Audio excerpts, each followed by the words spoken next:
আজকের ছোট গল্প পরপুরুষ। লেখক শীর্ষেন্দু মুখোপাধ্যায়। করালি গরু খুঁজতে বেরিয়েছিল, আর তারক বেরিয়েছিল বউ খুঁজতে। কালীপুরের হাটে সাঁঝের বেলায় দুজনে দেখা। বাঁ চোখে ছানি এসেছে, ভালো ঠাহর হয় না। তবু তারককে চিনতে পেরে করালি বলল, তারক নাকি? আর বলো কেন দাদা, মাগি সকাল থেকে হাওয়া। ঝগড়া করেছিস? সে আর কোন দিন না হচ্ছে। আজ আবার বাগান থেকে মস্ত মানকচুটা তুলে নিয়ে বেরিয়েছে। আমি ভাবলুম কচু বেচতে যদি হাটে এসে থাকে। বাঁধা বউ, ঠিক ফিরে যাবে। আমার তো তা নয়, গরু বলে কথা, অবলা জীব, হাটে যদি হাত বদল হয় তো মস্ত লোকসান। গোহাটা ঘুরে দেখেছ? তার দেখিনি, পেলুম না। ভেবো না, গরুও ফিরবে। চলো পরাণের দোকানে বসি। পরাণ তাড়ির কলসি সাজিয়ে বসে, একখানা বারকষে ভাঁড় আর কাঁচের গেলাস সাজানো। আশেপাশে খদ্দেররা সব উবু হয়ে বসে ঢক ঢক গিলছে। দুজনে সেখানে সেঁটে গেল। কালীপুরের হাট একখানা হাটের মতো হাটই বটে। 10টা গাঁ যেন ভেঙে পড়ে। জিনিস যেমন সরেস, দামও মোলায়েম। এই সন্ধ্যের পরও হ্যাজাক, কারবাইড, টেমি জেলে বিকিকিনি চলছে ডমডম করে। হাটে বাজারে এলে মনটা ভালো থাকে তারকের। পেটে তাড়ি টাড়ি গেলে তো আরও তর হয়ে যায়। তবে কি না বউটা সকালবেলায় পালিয়ে যাওয়ায় আজ সারাদিন হরিমটর গেছে। রান্নাটা আসে না তারকের। ছেলেবেলায় এই কালীপুরের হাটেই এক জ্যোতিষী তার মাকে বলেছিল, বাপু, তোমার ছেলের কিন্তু অগ্নি ভয় আছে, আগুন থেকেই সাবধানে রেখো। তাই মা তাকে গা ছুঁইয়ে বাক্যি নিয়েছিল, আগুনের কাছে যাবে না। মায়ের কথা ভাবতেই চোখটা জ্বালা করল। মা মরে গিয়ে স্তক কিছু ফাঁকা হয়ে গেছে যেন। দুপুরে গড়ানোটা বেলায় মুকুন্দর দোকানেই 4টি মুড়ি বাতাসা চিবিয়েছিল। এখন খিদেটা চাগার মারছে।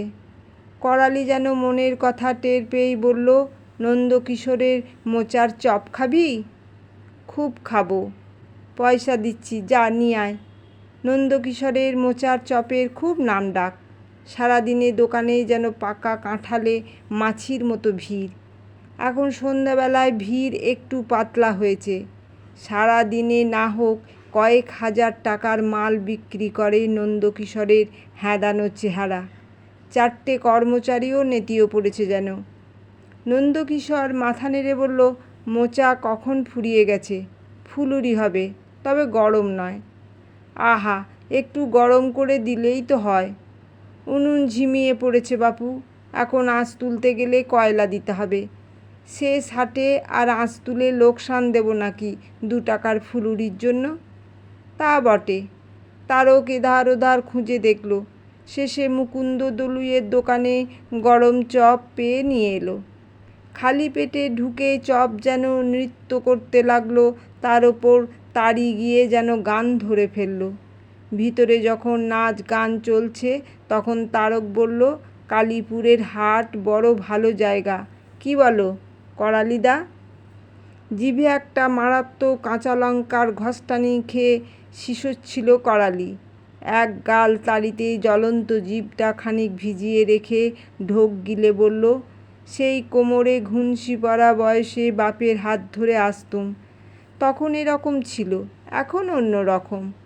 তারকের বাঁ পাশে একজন দাঁত উঁচু লোক তখন থেকে 2খানা সস্তা গন্ধ সাবান বাঁ হাতে ধরে বসে আছে। ডান হাতে গেলাসে চুমুক দিচ্ছে আর ঘুরিয়ে ফিরিয়ে সাবান 2খানা দেখছে বারবার।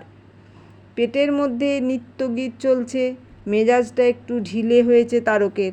লোকটার দিকে চেয়ে বলল, সাবান বুঝি বউয়ের জন্য? লোকটা উদাস হয়ে বলল, বউ কোথা? ঘাড়ের ওপর দুটো ধুমসি বোন, মা বাপ। মুকুন্দ বিশ্বের সাপ বলে দিয়েছে, আগে পরিবার থেকে আলগা হও, তারপর মেয়ের সঙ্গে বিয়ে দেব। তা আলগা হতে বাধা কি? হলেই হয়। আজকাল সবই হচ্ছে। ভয়ও আছে, মুকুন্দ বিশ্বাসের ছেলের সঙ্গে তার ঝগড়া। মেয়ের বিয়ে দিয়েই মুকুন্দ আর তার বউ আমার ঘাড়ে চাপবার মতলব করছে। ও বাবা, সেও তো গন্ধমাদন। তাই আর বিয়েটা হয়ে উঠছে না। করো কি? ভ্যান রিক্সা চালায়। নয়াপুর থেকে কেশব হালদারের মাল নিয়ে এসেছি। হাটের পর ফের মাল নিয়ে ফেরা। আর সাবানের কথা বলছো, সে কি আর শখ করে কেনা? লটারিতে পেলুম। বাহ, লটারি মেরেছ, এ তো সুখের কথা। ছাই, ওই যে লোহার রিং ছুঁড়ে ছুঁড়ে জিনিসের ওপর ফেলতে হয়, রিংয়ের মধ্যিখানে যা পড়বে তা পাবে। ফি বার 2 টাকা করে, 30খানা টাকা গচ্ছা গেল। তার মধ্যে একবার এই সাবান 2খানা উঠল। যাচাই করে দেখেছি এ সাবান 4 টাকা 50 পয়সায় বিকোয়। লটারি মানেই তো তাই রে ভাই। তুমি যদি সব জিতে যাও তাহলে লটারিওয়ালার থাকবে কি? দাঁত উঁচু লোকটা এক চুমুক খেয়ে বলল, সবারই সব হয়, শুধু এই ভ্যান গাড়িওয়ালারই কিছু হয় না, বুঝলে? মা একখানা ফর্দ ধরিয়ে দিয়েছিল, ট্যাঁকে আছে এখনও, সেসব আর নেওয়া হবে না। কটা বাজে বলো তো? তারকের হাত ঘড়ি নেই, আন্দাজে বলল, তা ধরো 7টা 7:30 হবে। উরি বাস রে, কেশব হালদার মাল গোটাতে লেগেছে, যায়। করালি শিশু ছিল, উঠবে নাকি গো করালিদা? করালি একটা হাই তুলে বলল, গরুটার কথাই ভাবছিলুম। কি ভাবলে? বাঁজা গরু, পুষতে খরচ, আবার বেচতেও মন চায় না। কিনবেই বা কে বলো? তাই বলো, বাঁজা গরু, তা গেছে আপদই গেছে, ভাবনার কি আছে রে? আছে, আমার ছোট মেয়ে পদির বড় ভাব গরুটার সঙ্গে। পাল খাইয়েছেও, কিছু বাকি রাখিনি। আর 2টো গরু বিয়ই দুধও দেয়, এটাই দেয় না। এত বড় হাটে বউ খোঁজা মানে খড়ের গাদায় ছুঁচ খোঁজার সামিল। এসে থাকলেও এত রাত অবধি তো আর হাটের মাটি কামড়ে সে নেই। বউ যদি রাতে না ফেরে তাহলে রাতেও হরিমটর। তারক ভাবছিল আরও কয়েকখানা চপ সাঁটিয়ে নেবে কিনা, তারপর 1 ঘটি জল খেয়ে নিলেই হলো। কিন্তু পয়সার নেশাটা চোপাট হয়ে গেলে মুশকিল। পুরুষ মানুষ আর মেয়ে মানুষের সম্পর্ক নাকি চিরেন আমলো। সম্পর্কের আবার চিরেতন, হরতন, ইস্কাপন, রুইতন হয় নাকি? হলেও বাপু যমুনা কি সব বোঝে?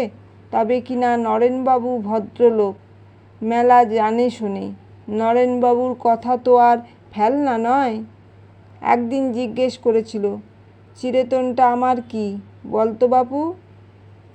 নরেনবাবু হেসে টেসে বলল, এই ধরো তুই আর আমি, আমিও কারো কেউ নয়, তুইও কারো কেউ নোস।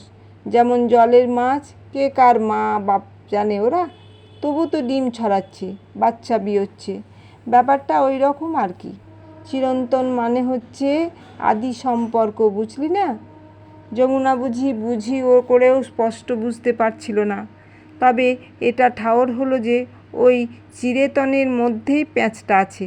গল্পের কিছুটা অংশ পাঠ করে শোনালাম। ভালো লাগলে লাইক, কমেন্ট ও শেয়ার করবেন।